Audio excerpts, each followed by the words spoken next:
কালবৈশাখীর তাণ্ডবে দেখতে পাচ্ছেন যে একটা সেই কুয়োর বাচ্চা বলে, এই যে দেখছেন রেস্কিউ করলাম। বাসা থেকে অবশ্য পড়ে গেছে, তো আমরা বাসায় উঠিয়ে দেব কিছুক্ষণ পরে। তো দেখতে থাকেন যে দেখেন কত সুন্দর একটা কুয়োর বাচ্চা। এই কালবৈশাখীর তাণ্ডবে এই বাচ্চাটা বাসা থেকে পড়ে গেছে।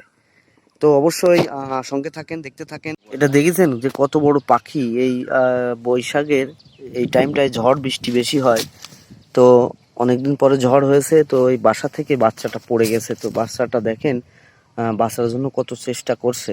তো যাই হোক, আমাদের সামনে পড়েছে, তাই এখন বাচ্চাটাকে রেস্কিউ করে তার যে বাসা আছে সেই বাসায় দেওয়ার চেষ্টা করব।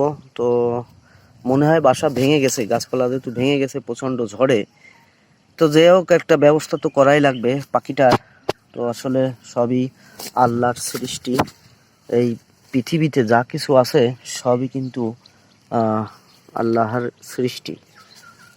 তো অনেকে আল্লাহ বলে, অনেকে দেখছেন। এই যে দেখেন কত সুন্দর বাচ্চাটা। এই বাচ্চাটা আমরা রেস্কিউ করলাম, না হলে অন্য কোনো জীবজন্তুতে খেয়ে যেত।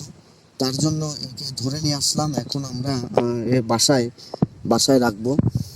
তো দেখতে পাচ্ছেন যে কত সুন্দর এই বাচ্চাটা। দেখেন যে এর পা দেখেন, এর কত সুন্দরী। তো আসলে জীব হত্যা মহাপাপ। তো এই আল্লাহর সৃষ্টি সব কিছু। তো আমি এখন ছেড়ে দিব। এর মা বাপ যেখানে থাকে সেইখানেই নিয়ে একে ছেড়ে দিব। তো খুঁজতেছি যে এর বাসাটা কোথায় ছিল। তো অবশ্যই খুঁজে পেলে আমরা সেখানে তার কাছে পৌঁছে দিব। তো তত সময় সঙ্গে থাকবেন।